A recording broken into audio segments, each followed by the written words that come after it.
ఒక పాట పల్లవి చరణం పాడతాం. సి జాన్ వచ్చి పాడతాడు అందరూ కలిసి.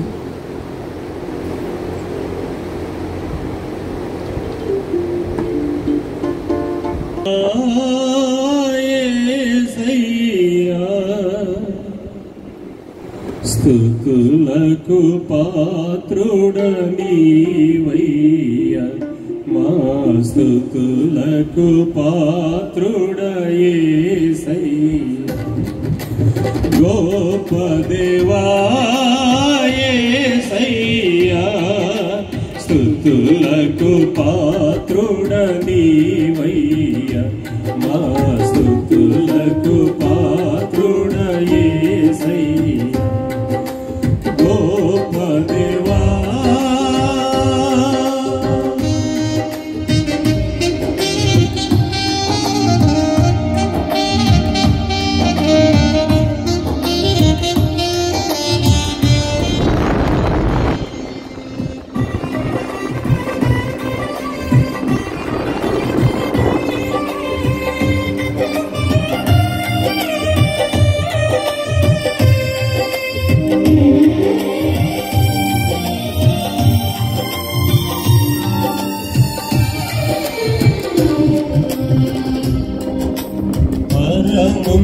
వీడి ధరకే తెంచి పాపమునంతా పరిహారించి,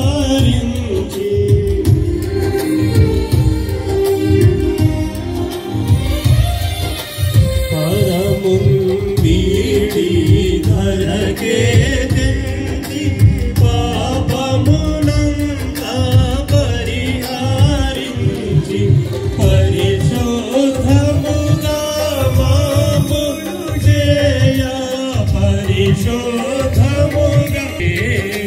ప్రాణము పనముగా పెట్టితివే.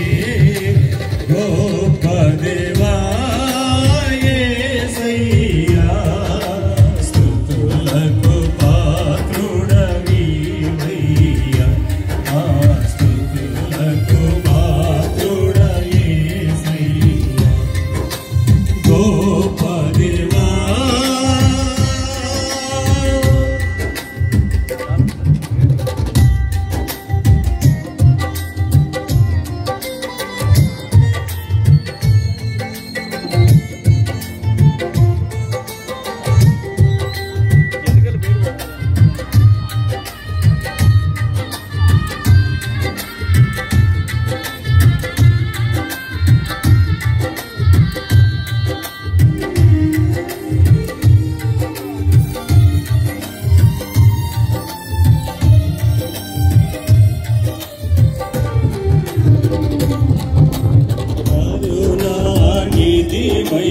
నన్ను కరుణింపా, కలువరి సిలువ ఎక్కితివే.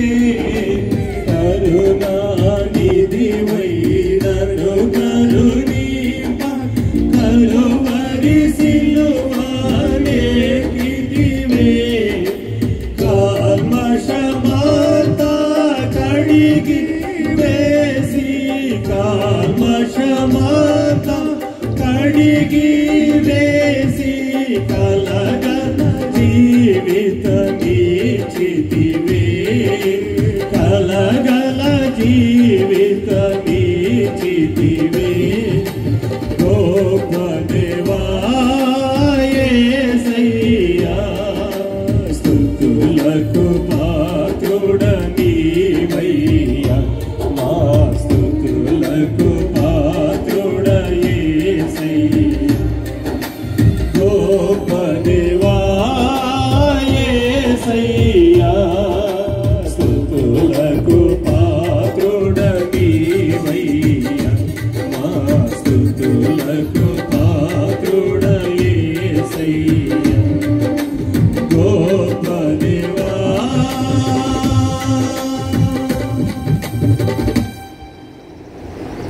పరిశుద్ధ నామములో వేదికపైనటువంటి దైవజనులందరికీ, అలాగే ఈ యొక్క చక్కటి సందర్భం కొరకై వారి సంతోషంలో పాల్గొనుటకు ఆహ్వానించినటువంటి కుటుంబ సభ్యులు డాక్టర్ రవికుమార్, డాక్టర్ ఎస్తర్, వారికి వారి కుటుంబ సభ్యులందరికీ యేసుక్రీస్తు నామములో శుభములు తెలియజేస్తూ ఉన్నానండి. మరి ఈరోజు 2 సందర్భాలు, ఎంతో సంతోషకరమైన సందర్భాలు. ఒకటి, వారు ఈ యొక్క నూతన గృహాన్ని కొనుక్కోవటానికి ప్రభు కృపనిచ్చాడు ప్రియులరా. అలాగే వారు యొక్క వారి యొక్క రెండవ సంతానం, రెండవ కుమారునికి పేరు పెట్టాలని వారు ఆశించారు. క్రీస్తునందు ప్రేమైన దేవుని బిడ్డలారా, మన కుటుంబాలు దేవుని యొక్క ఆశీర్వాదానికి పాత్రులుగా ఉండటం దేవుని యొక్క చిత్తమై ఉంటూ ఉన్నది. ఆయన మన యొక్క సంతోషంలో, మన సంతోషం పరిపూర్ణమగినప్పుడు, మనము ఆశీర్వదించబడినప్పుడు, మనము విస్తరించినప్పుడు సంతోషించే దేవుడుగా మనము వాక్యములు చూస్తూ ఉంటూ ఉన్నాం. నాకు బైబిల్ గ్రంథంలో చాలా నచ్చినటువంటి విషయము యోబు జీవితంలో నుంచి 1వ అధ్యాయం 10వ వాక్యంలో అపవాది యోబు గురించి ప్రస్తావిస్తూ అంటాడు, అతడు ఊరికనే భయభక్తులు కలవాడైన నువ్వు యోబునకును, యోబు కుటుంబానికి, యోబుకు కలిగిన సమస్తమునకు చుట్టూను కంచె వేసేతివి కదా, అతనిని నీవు దీవించుచుండుట చేత అతడు గొప్పవాడైన, అతడు ఎంతో ఆశీర్వదించబడ్డాడు అనే మాటను చెప్తాడు. క్రీస్తునందు ప్రియులరా, దేవుడు మనల్ని, మన కుటుంబాలను ఆయన కంచె వేసి సంరక్షిస్తూ ఉన్నాడు. ఆమేన్. కంచె వేసి సంరక్షిస్తున్నాడు. ఈ లోకములో, లోకం యొక్క శోధనలు, లోకం యొక్క కష్టాలు, లోకం యొక్క సవాలు పరిస్థితులు అన్నిట్లో కూడా దేవుడు మనల్ని కంచె వేసి ఉన్నట్లుగా ఈరోజు నేను జ్ఞాపకం చేస్తూ ఉన్నాను. మీరిద్దరూ కూడా ప్రార్థన పూర్వకంగా చక్కటి గృహాన్ని కొనుక్కున్నారు. మేము ఒక సర్ప్రైజ్ అయిపోయాం వారు హౌస్ ఓపెనింగ్ అనేసరికి. బట్ వాట్ ఇస్ జాయ్, వారి యొక్క సంతోషంలో ఎంతో మేము we are very happy. Doctor Esther, నా తర్వాత నా యొక్క మిస్సెస్ ఇద్దరు కూడా ఒకే డిపార్ట్మెంట్లో వారు వర్క్ చేస్తూ ఉంటున్నారు. జనరల్ మెడిసిన్ డిపార్ట్మెంట్లో కూడా క్రమంగా వస్తూ చక్కగా ఆత్మీయంగా ఎదుగుతూ ఉన్నటువంటి కుటుంబంగా మేము గమనించి వారి సంతోషంలో మేము మరెంతో ఆనందిస్తూ ఉంటున్నాం. అలాగే కుమారుడి కొరకు కూడా నేను ఒక 2 మాటలు తెలియజేస్తాను. ప్రియమైనటువంటి దేవుని బిడ్డలారా, కుమారుడి విషయంలో మరి యేసుక్రీస్తును పోలిన జీవితాన్ని దేవుడు బిడ్డకు దయచేయునుగాక. యేసుక్రీస్తు వయస్సునందును, జ్ఞానమందును, మనుషుల దయందును, దేవుని దయందును వర్ధిల్లుచూ ఉండెను అనే మాటను మనం చూస్తాం. 4 కాన్సెప్ట్స్ ఆ రోజుల్లోనే ఎంతో బ్యూటిఫుల్గా గ్రంథకర్త రాశాడు. ప్రియమైన దేవుని బిడ్డలారా, 4 కాన్సెప్ట్స్. నంబర్ 1, వయస్సునందు ప్రియమైన దేవుని బిడ్డలారా ఫిజికల్ ఆస్పెక్ట్, జ్ఞానమందు ఇంటలెక్చువల్ ఆస్పెక్ట్ చెప్పాడు, మనుషుల దయయందు సోషల్ ఆస్పెక్ట్ చెప్పాడు, దేవుని దయయందు స్పిరిచువల్ ఆస్పెక్ట్. ఈ 4 విషయాలలో కూడా యేసుక్రీస్తు వర్ధిల్లుతూ ఉన్నాడు అనే మాటను చెప్తూ వచ్చాడు. మన పిల్లలు అలా వర్ధిల్లాలి ప్రియులరా.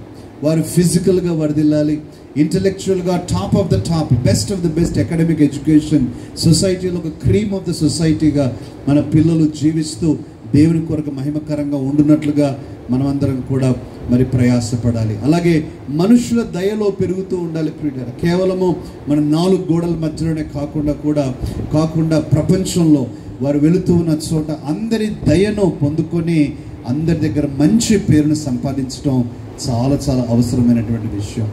అలాగే ఆత్మీయంగా వారిని భయభక్తుల్లో పెంచటం, అలా పెంచబడేటువంటి వాతావరణాన్ని కలిగించడం కూడా పెద్దలుగా, తల్లిదండ్రులుగా, అలాగే పెద్దలుగా మన అందరి బాధ్యతగా నేను జ్ఞాపకం చేస్తూ ఉంటూ ఉన్నాను. వారు ఆత్మీయంగా బ్రతకాలి, ఆత్మీయంగా ఉండాలి అని అంటే పిల్లల తల్లిదండ్రుల యొక్క పాత్ర చాలా చాలా ఇంపార్టెంట్. అందుకనే అన్నారు కదండి, parents are the first teachers to children. They are the first teachers. ఏ విధంగా మనం పెంచుతామో ఆ విధంగా వారు మౌల్డ్ అవుతారనే విషయాన్ని కూడా నేను జ్ఞాపకం చేస్తూ ఉంటున్నాను. So I pray and wish ఇద్దరు కుమారులు చక్కగా వారు పెరగాలి, మంచి చదువులు సంపాదించాలి, భయభక్తులలో ఉండాలి, మనుషుల దయలో వర్ధిల్లుచు యేసుక్రీస్తు వలె బలాభివృద్ధి చెందుతూ ఉండాలని నేను కోరుతూ ఉన్నాను. ఈ కుటుంబం కొరకు మేము సంఘమంతా కూడా ప్రార్థన చేస్తూ ఉంటాం. May the Lord's blessing rest upon them more and more. Amen. God bless you.